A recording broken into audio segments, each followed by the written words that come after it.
मन बड़ी ही विचित्र कृति है। ये मन शरीर के किस अंग में बसता है कोई नहीं जानता, किंतु संपूर्ण शरीर इस मन की इच्छा साकार करने के लिए प्रयास करता रहता है। अब यदि मन कुछ खाने का करे तो व्यक्ति उसकी वनो उपवनों की इच्छा साकार करने का माध्यम ढूंढता रहता है। अब यदि मन किसी को शत्रु समझ ले तो व्यक्ति उसे नष्ट करने का हर संभव प्रयास करता है। अब यदि मन किसी से प्रेम करे तो उसकी प्रसन्नता के लिए हर सीमा लांघने के लिए सज्ज रहता है। परंतु जीवन सुखद हो इसके लिए आवश्यक है कि मन खाली हो।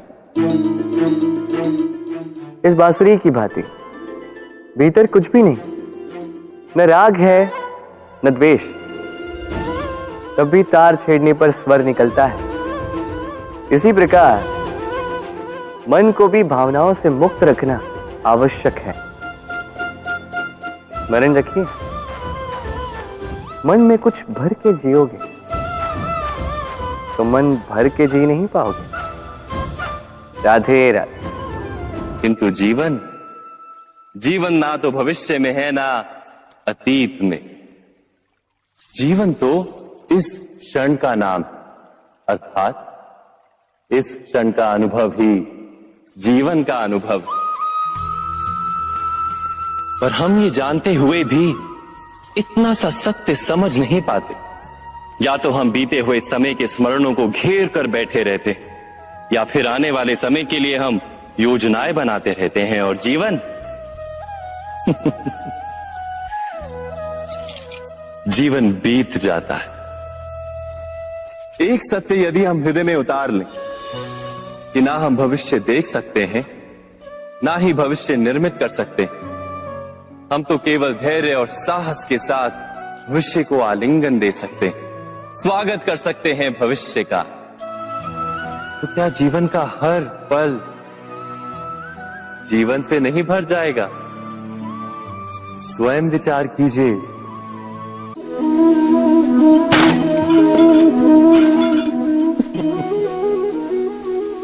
कभी कभी कोई घटना मनुष्य के जीवन की सारी योजनाओं को तोड़ देती और मनुष्य उस आघात को अपने जीवन का केंद्र मान लेता।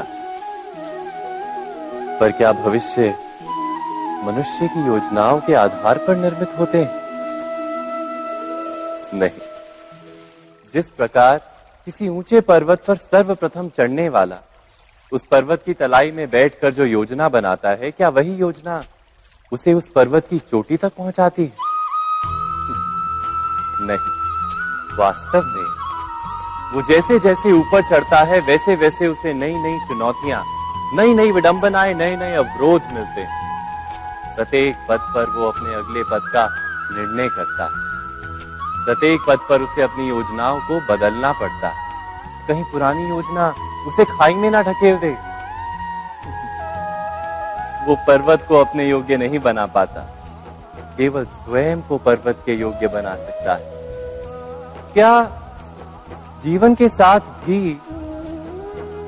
ऐसा ही नहीं? जब मनुष्य जीवन में किसी एक चुनौती को, एक अवरोध को अपने जीवन का केंद्र मान लेता है, अपने जीवन की गति को ही रोक देता है, तो वो अपने जीवन में सफल नहीं बन पाता और ना ही सुख और शांति प्राप्त कर पाता।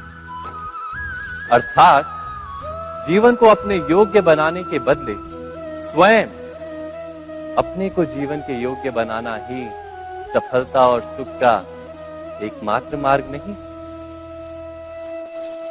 स्वयं विचार कीजिए।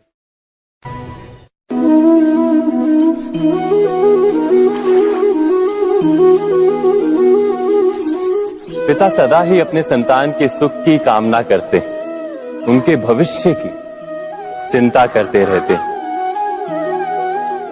इसी कारणवश सदा ही अपने संतानों के भविष्य का मार्ग स्वयं निश्चित करने का प्रयत्न करते रहते। जिस मार्ग पर पिता स्वयं चला है, जिस मार्ग के कंकर पत्थर को स्वयं देखा है, मार्ग की छाया, मार्ग की धूप को स्वयं जाना है, उसी मार्ग पर उसका पुत्र भी चले, यही इच्छा रहती है हर पिता की। निसंदेह उत्तम भावना है ये। किंतु 3 प्रश्नों के ऊपर विचार करना हम भूल ही जाते हैं। कौन से प्रश्न? प्रथम प्रश्न, क्या समय के साथ प्रत्येक मार्ग बदल नहीं जाते? क्या समय सदा ही नई चुनौतियों को लेकर नहीं आता? तो फिर बीते हुए समय के अनुभव नई पीढ़ी को किस प्रकार लाभ दे सकते हैं? दूसरा प्रश्न, क्या प्रत्येक संतान अपने माता पिता की छवि होता है? हाँ, संतानों को संस्कार तो अवश्य माता पिता देते हैं, किंतु भीतर की क्षमता तो ईश्वर देते हैं। तो जिस मार्ग पर पिता को सफलता मिली है, विश्वास है कि उसी मार्ग पर उसकी संतानों को भी सफलता और सुख प्राप्त होगा। तीसरा प्रश्न, क्या जीवन के संघर्ष और चुनौतियां लाभकारी नहीं होती? क्या प्रत्येक नया प्रश्न एक नए उत्तर का द्वार नहीं खोलता?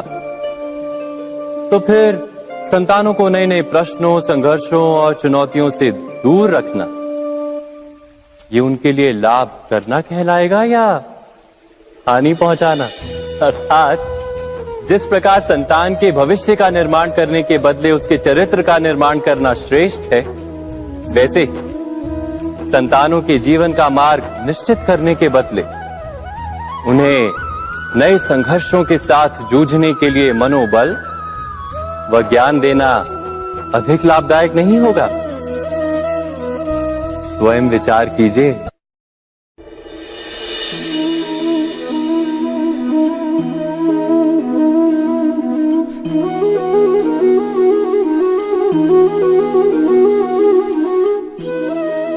जीवन का हर क्षण निर्णय का क्षण होता है।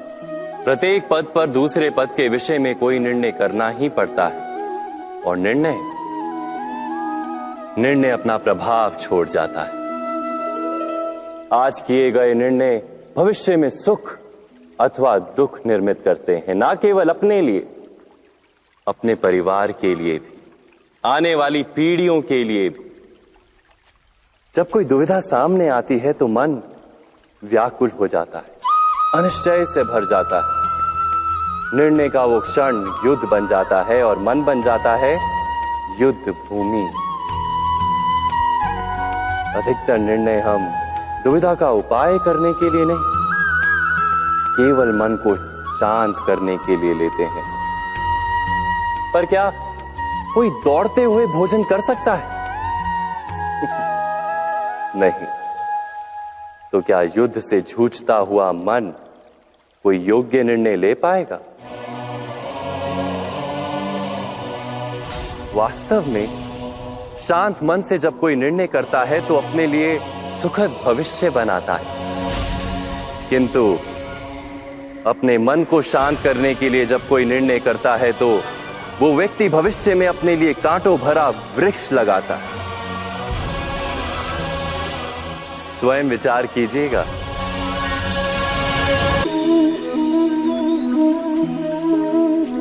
सबके जीवन में ऐसा प्रसंग अवश्य आता है कि सत्य कहने का निश्चय होता है हृदय में, किंतु मुख से सत्य निकल नहीं पाता। कोई भय मन को घेर लेता है।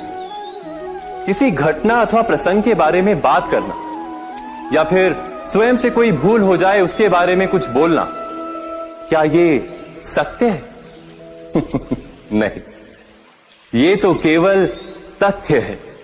अर्थात जैसा हुआ था वैसा केवल बोल देना सामान्य सी बात है।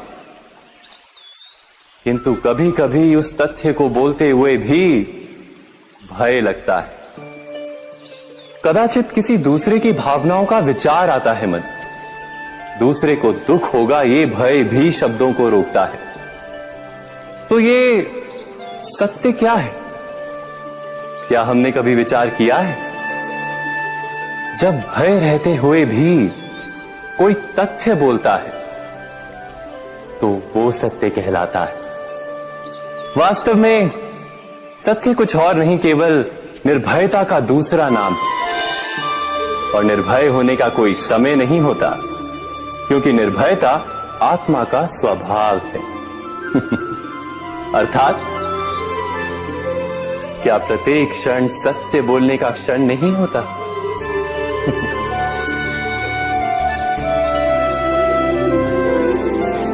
स्वयं विचार कीजिए।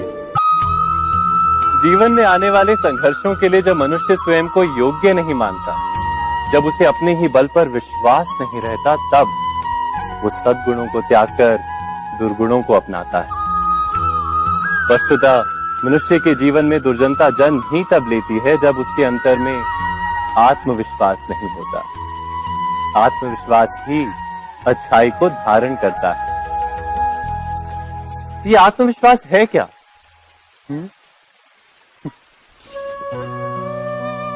जब मनुष्य ये मानता है कि जीवन का संघर्ष उसे दुर्बल बनाता है, तो उसे अपने ऊपर विश्वास नहीं रहता। वो संघर्ष के पार जाने के बदले संघर्ष से छूटने के उपाय ढूंढने लगता है। किंतु जब वो ये समझता है कि ये संघर्ष उसे अधिक शक्तिशाली बनाते हैं, ठीक जैसे व्यायाम करने से देह की शक्ति बढ़ती, तो प्रत्येक संघर्ष के साथ उसका उत्साह बढ़ता है। अर्थात सभी भाइयों को हाथ जोड़कर राधे राधे। भगवत गीता जरूर पढ़ें, आप भी पढ़िए, अपने बच्चों को भी पढ़ाइए। और अगर आपके घर में भगवत गीता नहीं है तो अभी ऑर्डर करिए, लिंक डिस्क्रिप्शन में दिया है। 200-250 रुपए की प्राइस है, तो जरूर ऑर्डर करें। और गीता से आपको सभ्यता मिलेगी, आपके बच्चों को संस्कार मिलेंगे जो आपके बुढ़ापे में लाठी का सहारा बनेंगे। भगवत गीता में वो ज्ञान दिया हुआ है जो बीत चुका उसका भी ज्ञान है, और जो आने वाले समय में बीतेगा उसका भी फुल ज्ञान दिया गया है। भगवत गीता कोई बुक या किताब ना समझें, भगवत गीता आपकी जिंदगी का सार है। जो जिंदगी में क्या घटना घटती है, उन घटनाओं को कैसे हल करना है, सत्य और असत्य पर किस प्रकार से विजय पाई जाती है। आप जिस भी फील्ड में कामयाब होना चाहेंगे उस फील्ड में आप कामयाब हो जाओगे। इसीलिए भगवत गीता पढ़ना बहुत जरूरी है। हर बच्चा, हर इंसान को भगवत गीता पढ़ना चाहिए। भगवत गीता से वो ज्ञान मिलता है, जो आपके अंदर मोटिवेशन बढ़ता है, कभी भी आपको हताश निराश नहीं होने देता। आज के समय में जिन लोगों ने भगवत गीता को अपनी जिंदगी में अपनाया है, भगवत गीता ने उसकी जिंदगी बदल दी है। अगर आप भी अपनी जिंदगी को बदलना चाहते हैं तो भगवत गीता जरूर पढ़ें, डेली पढ़ें, 1 घंटा समय निकाल कर पढ़ें। मैं आज कुछ ऐसे लोगों के नाम बताऊंगा जिन लोगों ने भगवत गीता से अपनी जिंदगी को बदल दिया है, जैसे विवेक बिंद्रा, खान सर, सोनू शर्मा।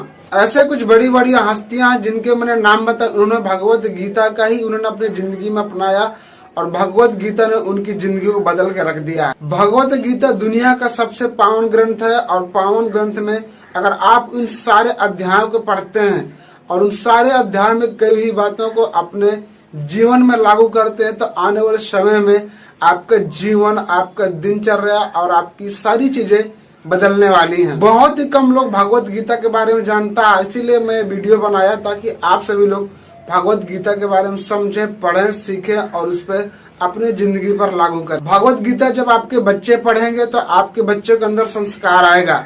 अपने बच्चों को मॉडल मत बनाइए, अगर मॉडल बनाना है तो अपने संस्कृति, अपने संस्कार से उन्हें मॉडल बनाइए, ताकि वो आपके बुढ़ापे में आपका लाठी का सहारा बने, बुढ़ापे में आपका साथ सुख दुख बांट सके। पाप क्या होता है, पुण्य क्या होता है, माता पिता की सेवा क्या होती है, बुजुर्गों की क्या सेवा होती है, बुजुर्ग किस प्रकार से हमें आदर करना चाहिए, किस प्रकार से मान सम्मान करना चाहिए, सारी चीजें भगवत गीता में बताई गई है। जिससे वजह से भगवत गीता आपके बच्चों की जिंदगी तो बदलेगा ही बदलेगा, साथ साथ आने वाले समय में आपके बुढ़ापे में जो भी दुख होगा अपने साथ मिलकर बांटेंगे। बहुत सारे बच्चे क्या करते हैं, बड़े होने के बाद, शादी होने के बाद अपने माँ बाप को अलग कर देते हैं, और ये उनकी बड़ी कष्ट वाली जिंदगी होती है। अगर भगवत गीता आपके बच्चे पढ़ेंगे तो आपके माँ बाप को कभी भी बंटवारा करके नहीं हटाएंगे, अपने साथ रखेंगे, माँ बाप की सेवा करेंगे, अपना धर्म निभाएंगे, क्योंकि उनको भगवत गीता से ज्ञान मिला है, जानकारी मिला कि भगवत गीता में जो चीजें बताई गई हैं वो शायद किसी भी ग्रंथों में नहीं बताया गया। दुनिया में अनेक धर्म है, सबसे पावन ग्रंथ है हमारा गीता, और गीता दुनिया का ऐसा ग्रंथ है जो हर कोई लाइक करता है, बड़े बड़े यूनिवर्सिटी में पढ़ाया जाता है। तो आप भी अपनी जिंदगी में अपने भगवत गीता को जरूर पढ़िए, लिंक डिस्क्रिप्शन में दिया है, घर बैठे मंगवा सकते हैं। 200-300 रुपए की मोह मत करें, मंगवाएं और पढ़ें।